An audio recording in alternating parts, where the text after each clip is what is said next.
fellow black sheep. Welcome to the first ever episode of This Bites.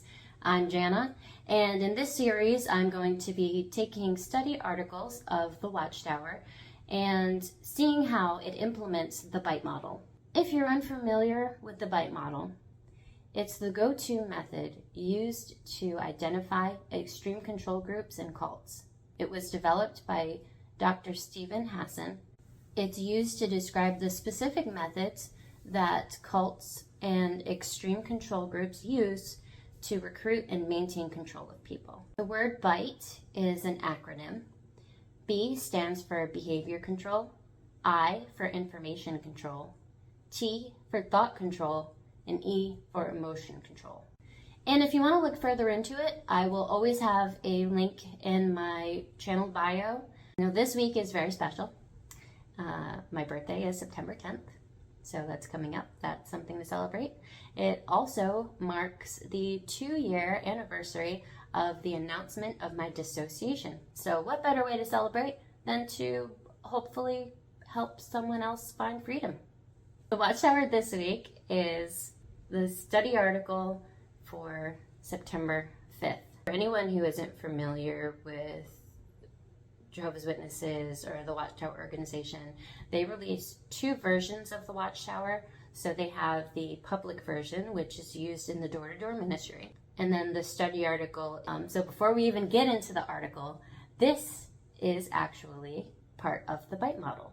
Information control. Compartmentalize information into outsider versus insider doctrines. Control information at different levels and allow only leadership to decide who needs to know what and when. And now let's get into the article. The article is called "The Kingdom is in Place." Paragraph 1 and 2 were a complete doozy. Bunch of red flags for paragraph 1 and 2.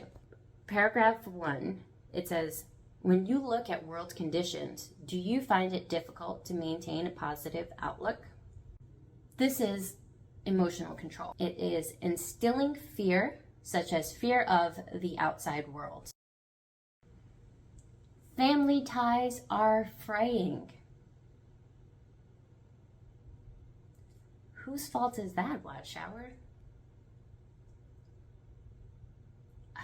My family would have been at my wedding if it wasn't for a rule you guys made up in 1952.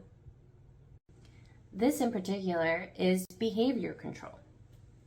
Behavior control. Dictate where and how and with whom the member lives and associates or isolates. As you may know, many families of Jehovah's Witnesses and former Jehovah's Witnesses are broken up because of the shunning policy. If you asked a Jehovah's Witness if they are forced to not speak to their family member or family ties are broken up, they're going to say that they can actually engage as long as it's not anything spiritual, that they can actually still maintain contact in normal family operation. It's highly frowned upon, and if you look at their own videos and propaganda, you'll see that this is false. No, Jade, you listen. Isn't this just another of your phases? It's time to move on, love. The holidays are our time. It's all I get from you. Promise me you'll be here. Promise.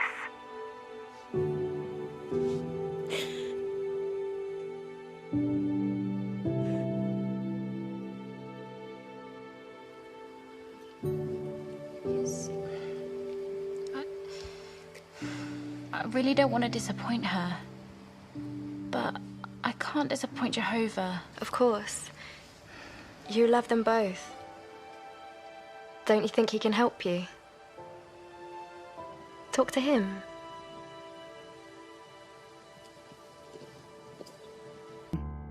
Was he okay?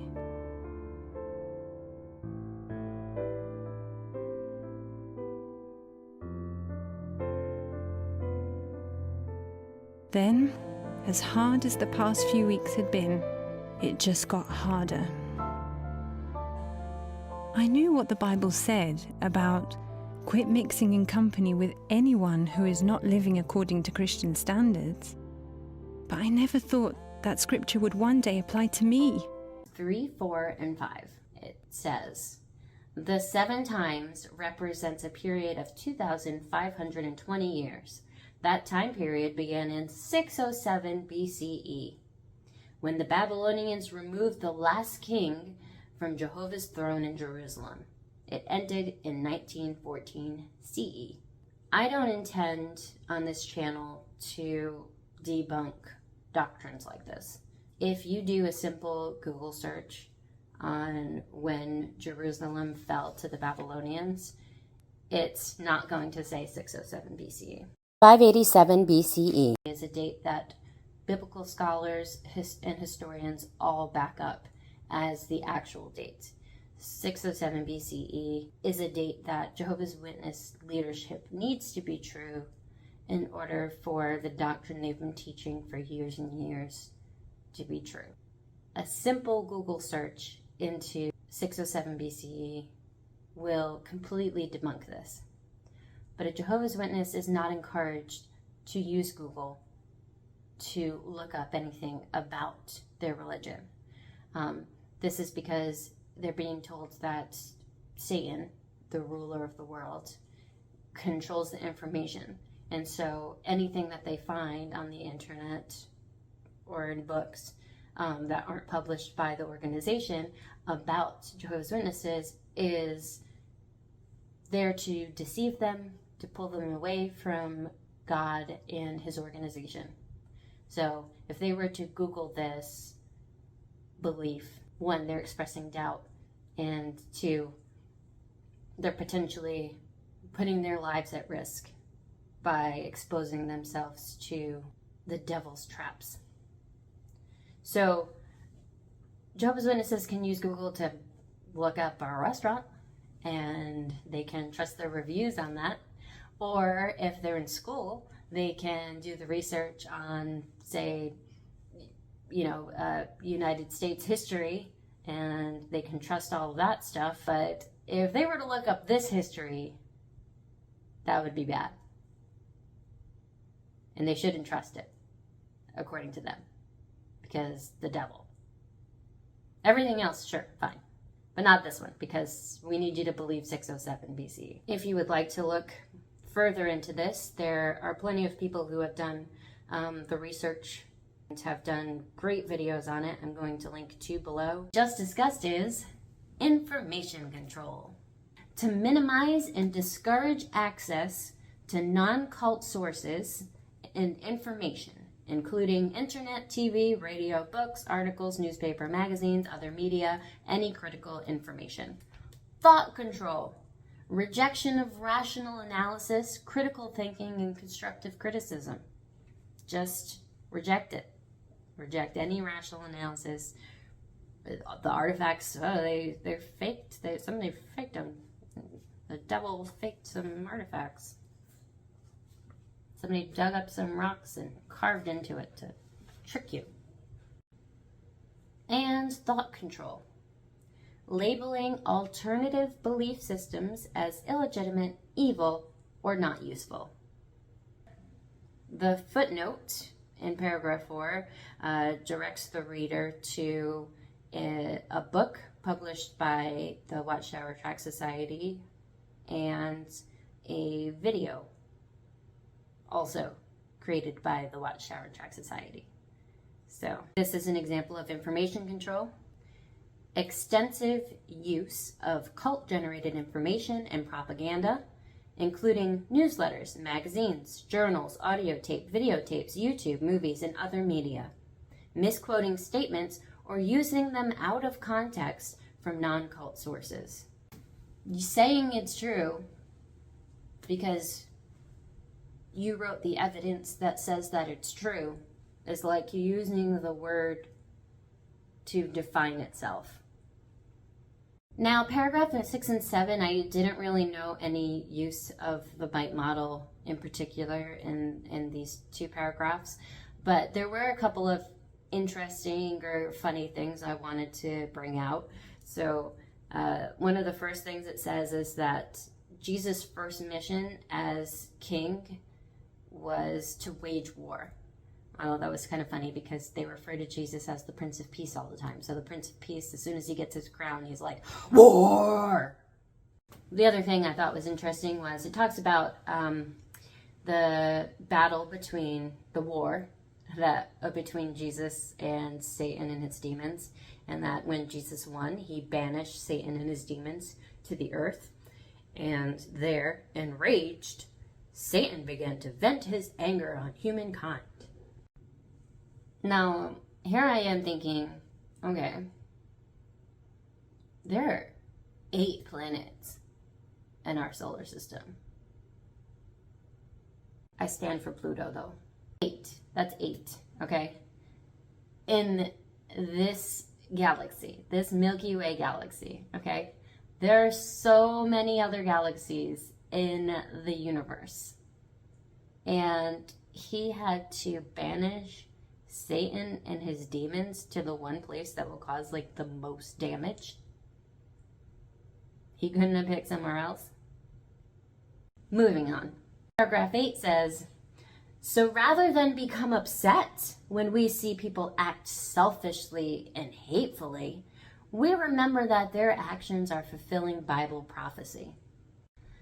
This is thought control. They require members to internalize the group's doctrine as truth and organize people into us versus them, insiders versus outsiders. They then ask a question in which the only acceptable answer is going to be yes.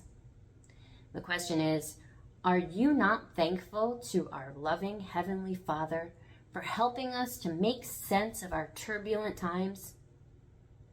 The only acceptable answer is yes.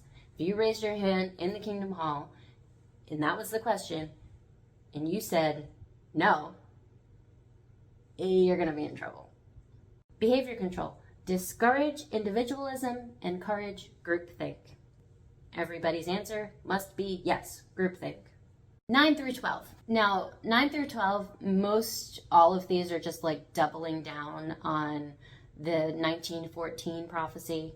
And like the whole article is basically like a Jenga tower of doctrine built on top of a marble.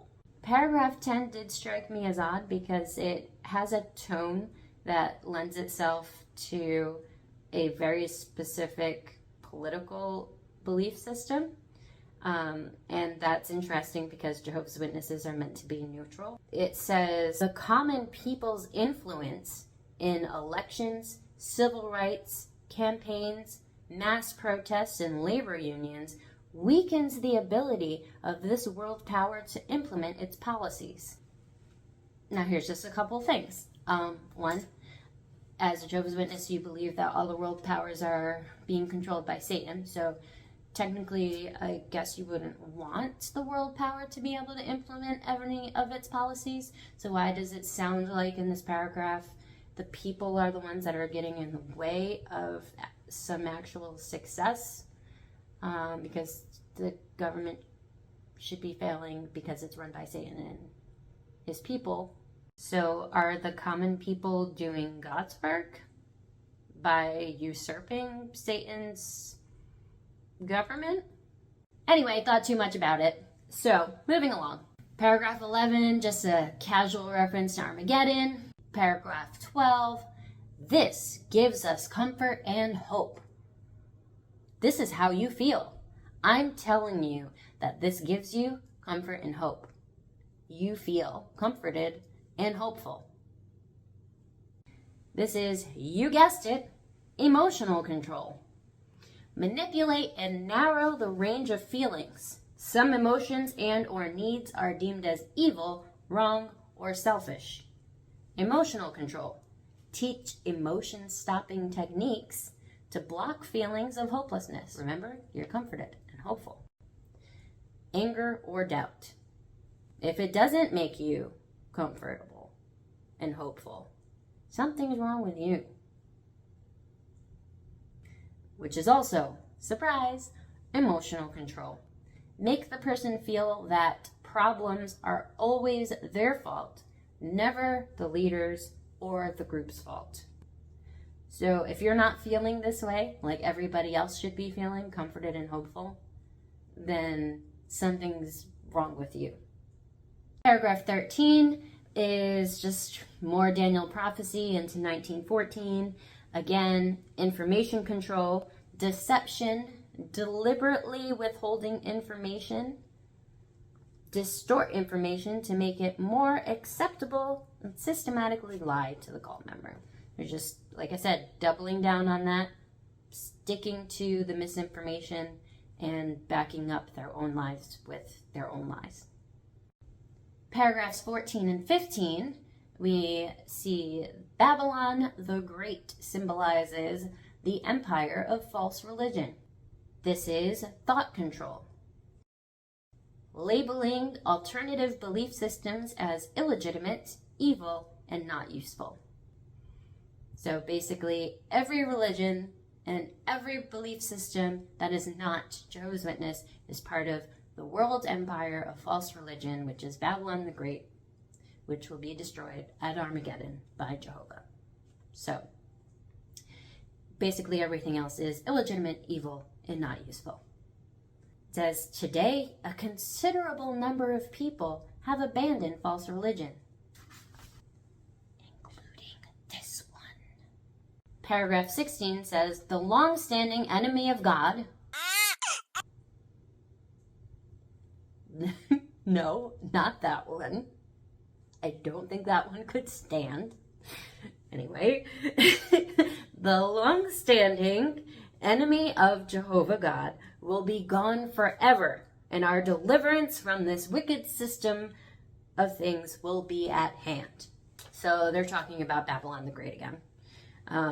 And this is emotional control. It's to instill fear, such as fear of the outside world and enemies. They just created an enemy for you. So, Jehovah's enemies are your enemies. We have the last two paragraphs, paragraphs 17 and 18. Daniel foretold that true knowledge would be abundant. By true knowledge, they mean the teachings of the Watchtower and the Jehovah's Witness organization. But this is an element of thought control. Thought control, use of loaded language and cliches which constrict knowledge, stop critical thinking, and reduce complexities into platitudinous buzzwords. The true knowledge, again, they believe is their religion, and they often refer to their religion as the truth. Some people were raised in the truth, or they're not in the truth, or for me, I left the truth. You get it.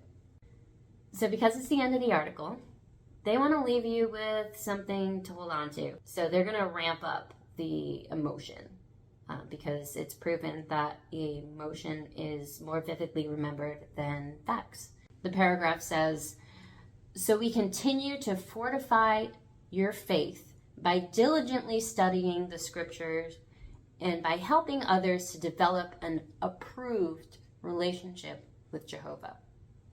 Approved. This means that not all paths lead to salvation. Not all relationships with God are approved.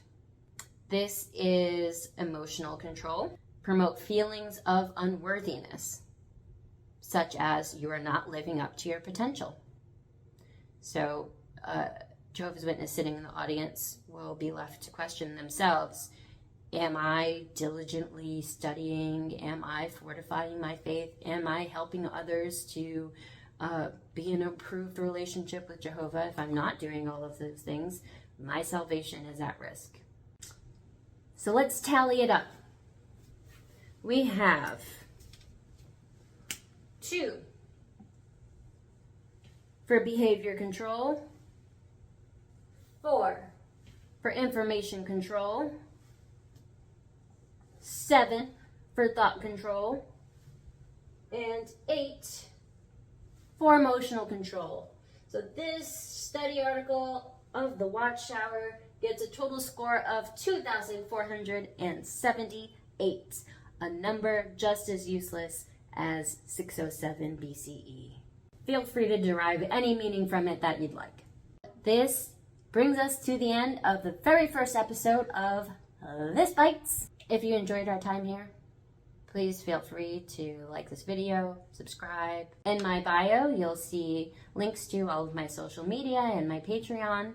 Ring the bell so that you can join me next week for the next study article of the Watchtower, and we'll take a bite out of it.